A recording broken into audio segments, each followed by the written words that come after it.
So, Nuria, we've spoken about this, and as these lipstick Muslims would have it, they waste no opportunity to tell the world that Islam is the most feminist religion in the world. It gives you equal rights, and it's just different characteristics and different roles, but no Hmm. other religion or no other culture has treated women as good as Islam has, blah, blah, blah. And we know this, we've seen these, gender equality photos of Islam that from time to time. So equal. Look at that. So, So equal. I almost feel bad for the guy. How can she be so equal? yes, exactly. So let's have a look. How many rights do women get in Islam? This is an average day in the life of a Muslim woman. It's a fun day at park. Have a look. So she should just go to bed because there's no fun to be had. Oh God. These are young girls. These are young girls that are just having fun. Look at them. I know I started off with, you might think that I'm taking the piss out of it, but look, Yeah, I really this thought is you actually, were. but this is actually very sad though, isn't it? Look at this. This little girl, that's sexualization, isn't it? That's sexualization of children. But you know what that Where is? is this, Horace? This is awful. Where is this? Afghanistan? I don't know. Can you tell by looking at them? I'm sorry, I can't tell. What Yeah, Iran or Afghanistan? No, it can't be Iran. Iran is not that bad, but I think it sounds like Afghanistan then. Afghanistan. Yeah, possibly Afghanistan. Yeah, it Oh, there's sounds. one girl. You can see her face. No, but they look Asian. Maybe the Far East Asian. I don't know. Maybe it's that in Indonesia, Malaysia, something. I know they're not like that, but everyone around them is that. This, Now, I don't know if this has been enforced by the state. I don't know that, but whoever they are, they came is as a that group. Indonesia? Maybe. Yeah. Could Sorry, go be. on. Yeah, it could be. But they obviously came from a madrasa or a school where they had a strict dressing code. This is how they're training the young girls of their community, that this is how you ought to behave. If you go out, this is how you need to be dressed. That's just, isn't that sad? It's just sad. Like I as a man see that this is bad because not I mean, or at least you gotta say at least they don't have to see through that thin Veneer. veneer, yeah. Because in Afghanistan, they're not even allowed to even uncover their eyes. So imagine, as a woman, just by pure virtue of being a woman, you cannot even see the world around you that's been created by your own Allah without this netted veneer. Imagine that. That's how it is in Afghanistan. At least these people allowed them to, have their eyes uncovered. How sad is it? How do you see that as a woman? Like, I mean, are you thankful that you're no longer a Muslim, or at least even when you were a Muslim, you weren't forced to wear that? Yeah, I'm so again. It's just, like you said. It's just by virtue of gender, what you're born as, and where you live. That could have easily, like, so many girls are. I genuinely think that's child abuse when you're robbing children of their childhood, being able to wear shorts and t-shirts and fall on your knees and graze them, as opposed to trying to navigate the world as a little 3 or 4 year old in, like, all masked from head to toe, and to be told from that young of an age that your body is aura, like, just to use the Arabic word for it. um Shame. you'll Or I never mean you'll shame. Yeah, aura, yeah, exactly. It just alludes to, like, private parts and shame and, yeah, that kind of thing. So, but again, I just look at it as child abuse, that they have no, these girls are going to grow up, probably never be able to. Hopefully, some of them would be ex-Muslim. Who knows? Let's just think positively. But for the most part, they're going to tick all the boxes that their life tells them. Maybe never get to dye their hair the color of their choice. Like, it seems like such a small thing, but for a woman or a girl to just be growing up and be like, today I want long hair, today I want short hair, today I want to go red, today I want to go back to black. Like, these tiny things make up who you are. You're not doing it for men, you're just doing it for, today I felt like wearing all black, tomorrow I might feel like wearing yellow. It's just expressing how you feel. It's expressing, like, general parts of your personality. It's expressing your mood inside. It's expressing how you want to show yourself to the world. It's just, it robs somebody of their entire experience to be alive on earth. Like, it honestly, it's the most basic robbing of a human right. And to girls that age, I mean, Horace, like, it's not even like a gender thing. If you saw little boys covered up like that, if you the thought of you being like that, you'd feel just as disheartened. And it's a human thing. It's not even a. But again, it's just sad because Islam puts the onus so heavily on our sex. So we bear the brunt of it all the time. And by the way, there's we'll talk about this next time we do this, but the Quranic verse for Surah Nisa, it transpires that obviously, like, if you fear disobedience or nushuz from your wife, there's 3 steps on obviously how to rectify that situation. So you go from advising her to the English translation so far that has come to my attention is separate beds, like basically don't go to bed with them, and then lastly but not least, beat them. Whether whatever, right? That word for beat. But it turns out that second prescription to separate the beds, actually the Arabic, and I want to do a full video with you on this because I've got the tafsir and I've got the real Arabic root, and we need to translate it into English because it's not even come out like thus far. But the second prescription actually means to tie them to the bed, like the way you would tie a camel with a rope, or so something not in a kinky way, but like literally. No. Well, in a way, like, I mean, imagine handcuffs. In a way that it's the step before punishment. Beating in order to essentially rape.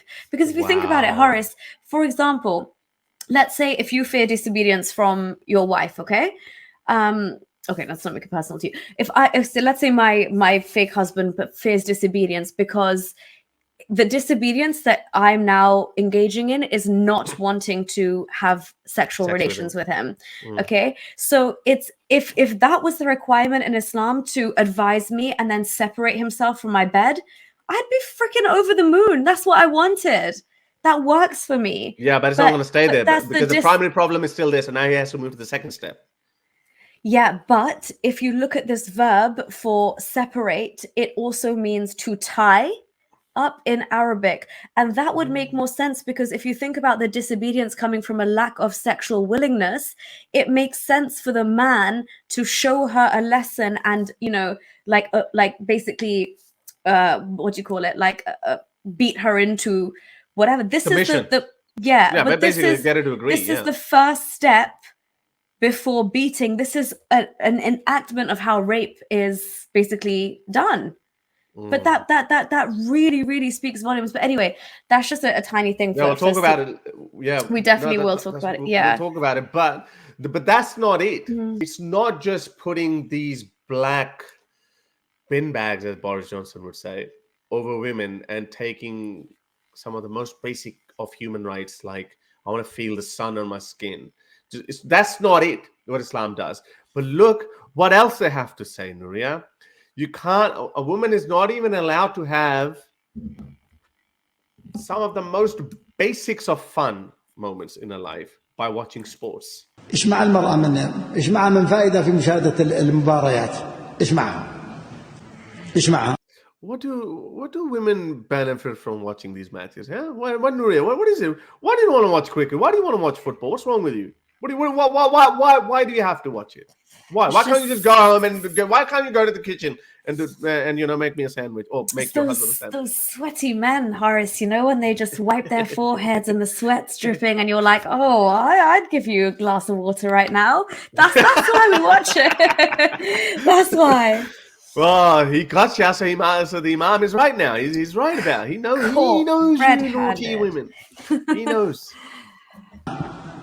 والله ما معها مصلحة تشوف فخوذ اللاعبين وهمها في فخوذ اللاعبين What about the thighs of those footballers? Yeah. Like, as if like they're literal pieces of meat. The Muslim male mind actually thinks of them as pieces of meat. Like, because imagine, Horace, in football, there's not that much going on, right? They've got their t-shirt, they've got the shorts, and they've got the long socks. The only bit that's really kind of there that you can look at is from the kneecap up to where his shorts are going to end. So I don't care about Manchester United or Chelsea or whether it's a derby game or whether it's the bloody Euros or the World Cup final. I am glued to my screen for this much flesh. No, but to emphasize his point, he gives another reason. Let's see if it makes more sense. أما تستحي أما تخشى الله أما تخاف Afraid of الله Allah? زوجها اللي جاء بهذا ويتركها تتفرج وهو يتفرج قال شوفيني أشجع الأخضر وأنت أشجعي الأزرق. هذه What if you have a dispute over which team you're going for? I'm going for the men in the blue. No, I'm going for the men in the green. No. But how depraved is this thinking that, oh my God, if we have a disagreement about the teams, then basically what he's thinking, I'm already in his mind, she's not going to want to come to bed with me at the end of the night because we're going to have an issue here. One of us is going to be really angry that our team has not won. And therefore, I won't get what I want. Honestly, that's the logic. Trust me. That's why he's worried. But imagine they're like an Indian married to a Pakistani. According to him, no two nations that have any beef should ever get together. We have seen Indian and Pakistani couples. Like there's an Indian woman or Indian man with a Pakistani woman or Pakistani girl, a Pakistani man. We've seen that, and I saw that in this World Cup that took place in Australia. There was an India-Pakistan match, and there were so many cross-country couples. And they were like, "Yep, I'm here to support my team. I'm here to support my team." It's just like this is what your Wasim Yusufgar was saying. There's so much stuff in their minds, in their books. It's written which we don't even know of. More than 90% of that is not even translated. Yeah. And the counter, actually, like you've seen loads of couples like that from different parts. Even if I've dated someone again from like India. We had so much beef when it came to matches, but in a way, even with my friends that are Indian, it brings us closer because you like banter and it's actually something that you look forward to as opposed to like, let's just whatever he's saying, essentially. No, but okay, so maybe he doesn't know about cricket though. So, but I know you watch football, but you also watch cricket as well. So in cricket, there were full trousers, so there's none. You can't see the thighs. Well, you naughty women. Why do you watch cricket then? There's no naked part of a male body there. I'm there for that defensive cover drive. I'm there for that reverse sweep shot. I'm there for So you're telling me you're actually watching it for their skills and not for their bodily parts? Is that what you're saying? Is that what you're telling me? Oh, yes. I would not put myself through 8 hours of a day of cricket just to wait for some hand action. I think there's better ways of if that was the desire to, satisfy that urge. So this cleric is BSing, basically. What do you think, Horace? You tell me. Somebody genuinely asked this question. Somebody genuinely thought of that as an issue, right? And obviously that stems from somewhere. It stems from the total domination of a man over his quote unquote woman. And he must be saying, okay, now I've confined her to her house, to my house. She cannot go out without my permission.